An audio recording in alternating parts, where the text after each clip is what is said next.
Добрий день всім. Я вітаю всіх, хто приєднався.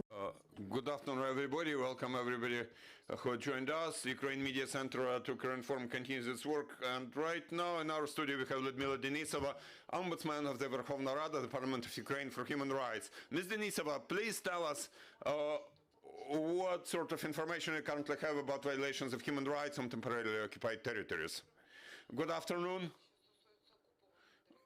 With regard to occupied territories, in those territories, violations of basic rights and freedoms of our citizens continue. First of all, we are talking about the right for life, including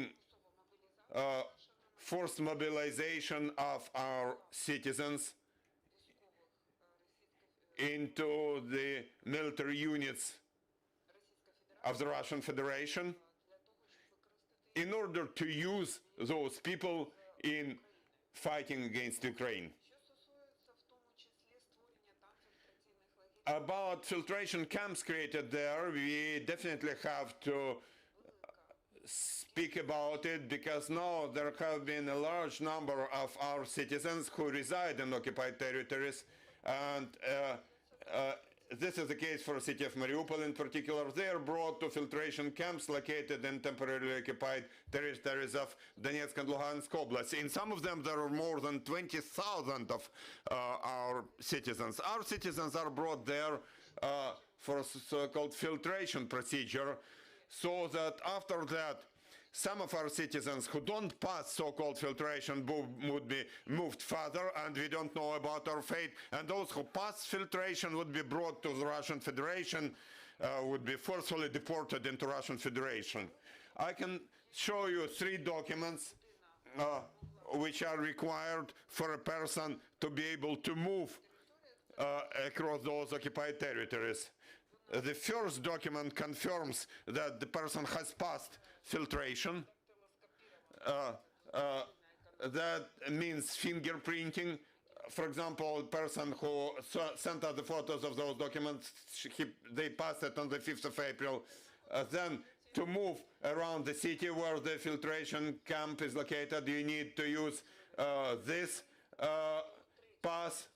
And then to leave the city, you have to have the 3rd document. So 3 documents to be received by a person. Those who don't pass that filtration, who fail to pass it, so the Federal Security Service of the Russian Federation consider them suspicious if they are against that so-called special operation by the Russian Federation in Ukraine.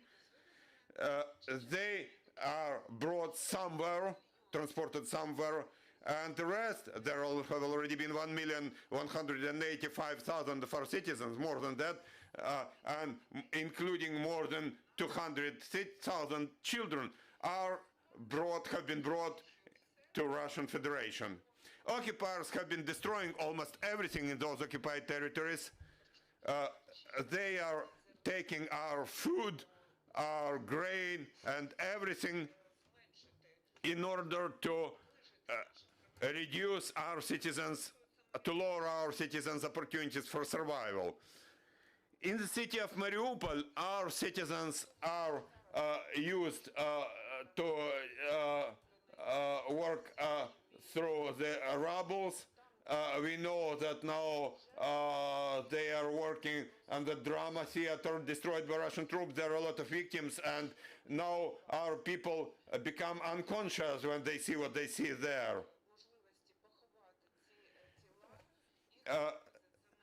Now it's impossible to bury those dead bodies there. Those dead bodies are transported outside of the city of Mariupol into a huge mass grave. They want to bury them or to destroy those dead bodies using mobile crematoriums.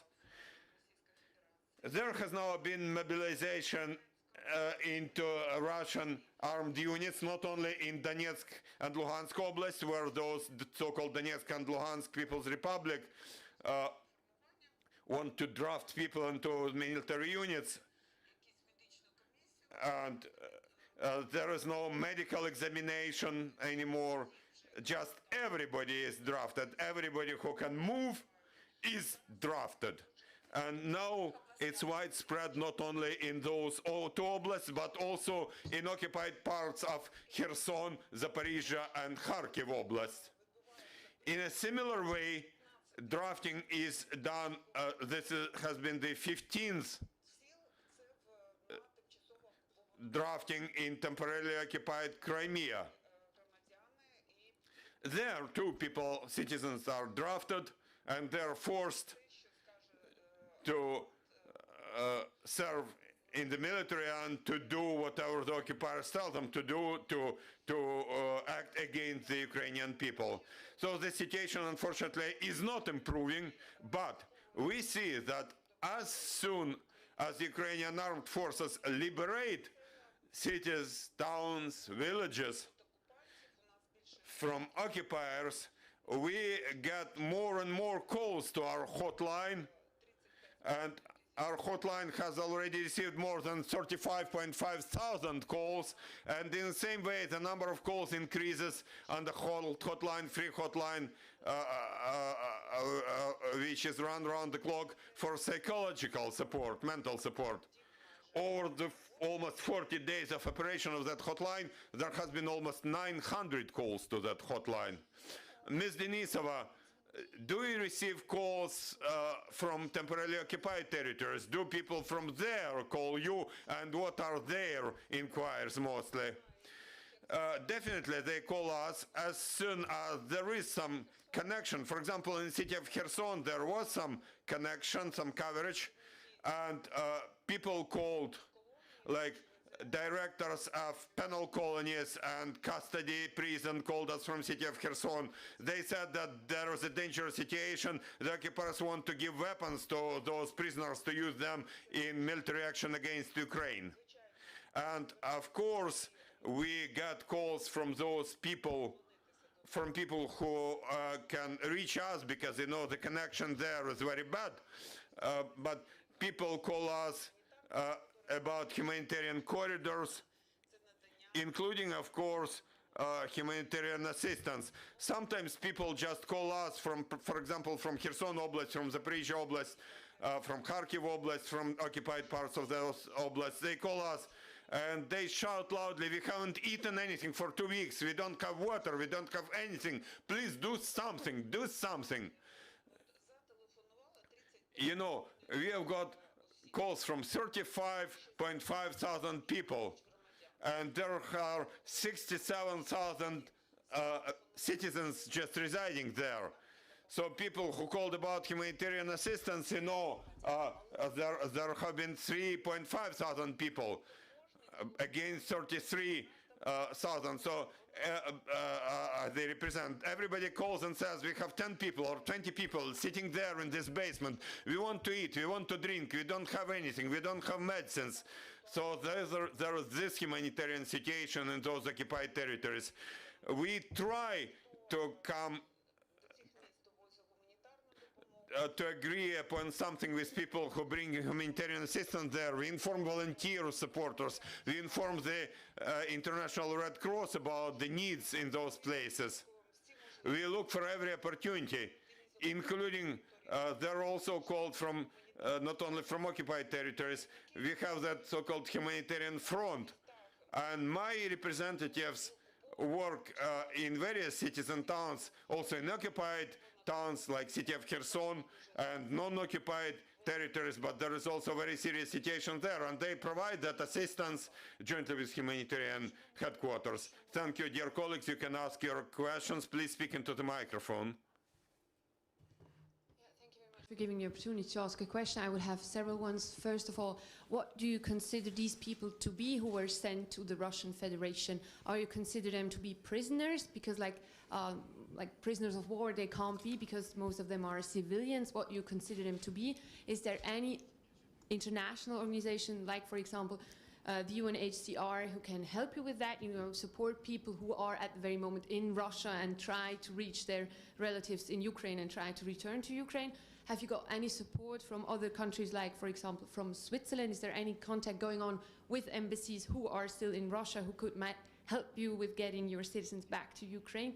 And could you tell us a little bit more about how the filtration works? What kind of, you know, organization? Is it the MGB, I think it's called, in the Donetsk Republic? You know, is it like the special forces in the occupied territory who actually is, you know, responsible for proceeding with the filtration? Thank you very much. Дякую за запитання. Thank you for your question.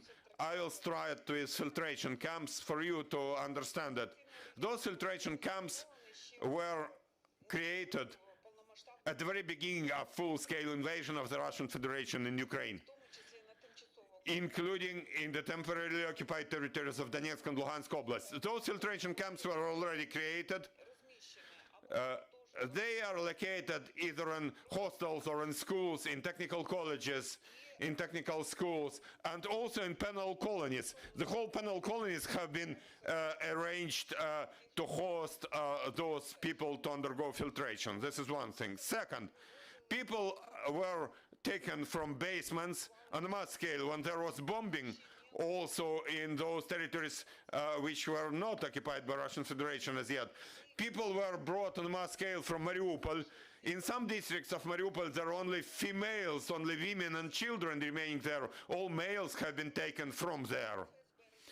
That's done by the Federal Security Service, FSB of the Russian Federation, Federal Security Bureau. They call it filtration. So people are first brought to those camps, they are checked, their clothes are taken off. They look for any special signs like tattoos and similar things. They inspect their phones. They inspect their connections. For example, whether they have any connection with the Ukrainian military, to those who participated in the anti-terrorist operation, to any public officials, to any governmental entities, and so on. And they ask questions: how do you treat this Russian special operation in Ukraine? What is your attitude? And this question, immediately shows if they see something suspicious, if the FSB sees something suspicious in that person's phone, that person is sent further to Donetsk, to Kyiv, and there are different filtration camps there. We don't even know how many people are kept there, but we know that it's about thousands. For example, in Bezimena, there is more than 20,000 people in those filtration camps. And there are people who pass those filtration camps, mostly elder people, women and children, and such people are brought by buses, for example, to Rostov Oblast, to Taganrog, to the city of Taganrog. There in Taganrog, they are put on board the train and they are brought all over the territory of the Russian Federation. And I do have evidence that the Russian Federation prepared in advance for such forced deportation. It was done in advance because we see all the facts, all the confirmations that there were instructions given in federal districts of the Russian Federation, the number of people who have to be accommodated there, and so on. There are reports from certain regions in the Russian Federation on where those people would be accommodated, the name of the facility, the name of the director of that facility, the phone number of the director of such facility, and the number of places, number of people to be accommodated there. And like then there was a report by the end of April how many of those places have already been filled and how many are still available. So this is about the systemic activities of the Russian Federation to bring our citizens there and accommodate them there. We have data that, for example, in Yamalo-Nenetsk district there are 170 people. In Sakhalin Island there are people. In Nakhodka, in Primorsky area, in Vrangel village there are so many people. For example, we have got an appeal of 1,000 people held in the city of Cheboksary, in Ingushetia Republic. They want to get back to Ukraine. What's going on now? We work with volunteers, citizens of the Russian Federation, who care about our citizens. They send me personally some information about the places where they found, where they have seen some camp of our so-called refugees, as they call them, are held. But those are not refugees. Those are Ukrainian citizens forcefully brought, forcefully deported from Ukraine. They're brought there without almost any documents. Russian Federation takes all those documents from them, and so many children, many babies who were born in those shelters in their basements, and they have been transported with their parents to the territory of Russian Federation without any documents, any birth certificate even, just some document issued by the Russian Federation to the mother, that this mother has given birth to this baby. This is the only document. What do we do after that? Now we have been creating an international commission. I proposed to my colleagues, other ombudsmen, ombudspersons, that we should create an international commission to include ombudspersons from the countries neighboring the Russian Federation. We already have this interesting experience when we transport Ukrainian citizens using assistance of volunteer organizations to Estonia. We have families whom we have brought to Estonia, but then you see there is a problem. The problem is there has been 1.2 million people, and it's just several families. You know, these are incomparable numbers. I now work with the Ministry of Foreign Affairs. They develop some mechanisms to use the embassy of one country, I am not to name this country now, who will provide consular services to our citizens, to issue them with some documents to leave Russia. Now we do it in a simple way. We are given lists, we check that those are indeed citizens of Ukraine, and we help them in transporting them using consular agencies. But this is a huge problem, and we need some solution. I spoke with the president of the International Committee of Red Cross, and we agreed upon cooperation with their rep office in the Russian Federation. There are their rep offices in the Russian Federation as well as Belarus and Moldova. We know that there are our citizens also transported to Belarus, brought to Belarus, so we have been trying to do something. I had a meeting with people working for the UN Office of the Commissioner for Refugees. We spoke with Ms. Bachelet, the High Commissioner for Refugees. Everybody is aware of that issue, and we have been developing the mechanisms. When I proposed to create an international working group to develop the mechanisms to implement it at the National UNRI General Assembly, that's the European Ombudspersons Network. We had Ms. Moskalkova, Russian Federation's ombudsman, present there, and she also agreed to work in that way. So we want to propose a mechanism to resolve this issue. Thank you. Any more questions? I'm Vladislav Obok from Ukrinform. My first question is about information which was announced yesterday by Ukrainian media, saying that in such a filtration camp, a little girl, 4 years old, was split with her mother. Have you investigated into this situation? Have you contacted Ms. Moskalkova about the situation? And my second question is about getting our prisoners of war back. We understand that some of their statements are to be handled by security services, but there are also some statements about Ombudsman Office, in particular about documenting the crimes committed by Russians about Ukrainian prisoners of war. Do they provide any information about those citizens being kept somewhere in prison of racists or their proxies in temporarily occupied territories? Some information about people Ukrainian side was unaware of before. About your first question, it's a very difficult one. Now we are making everything possible to know where that girl is held. I'm not disclose any details now. We already have some experience, but some things are to be done confidentially. Your second question about the prisoners of war brought back by the Russian Federation. As soon as they arrive to the place of their rehabilitation, after they are debriefed by security services, special services, we interview them and we document information about crimes committed by the Russian Federation. Sometimes there are terrible things they tell us, like I had some very harsh discussions with International Red Cross Committee, because according to the Geneva Convention on Prisoners of War, there is clearly a mandate for ICRC established, which says that the party who has captured the military from the other party as prisoners of war, they should immediately share that information about the military held as prisoners of war.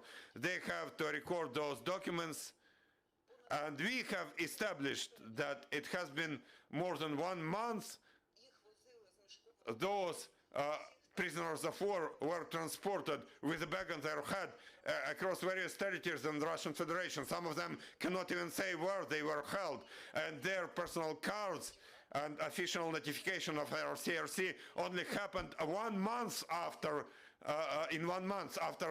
before they were exchanged, when they were transported to Sevastopol. So we want to see that ICRC should make all steps to implement their mandate. They should insist on notification by Russian Federation, because now people are telling us terrible things. For example, one person spent 2 hours with a bag on their head, and there was a mechanical saw working. They said, now we'll cut your fingers from your hands, from your feet. And some people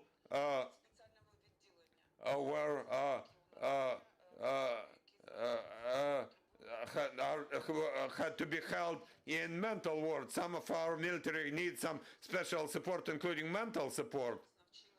We document all those things according to the protocols as we were trained at the end of February by the development program. Thank you. Any more questions? Please speak into the microphone. If I may, I have a question about Yulia Payevska.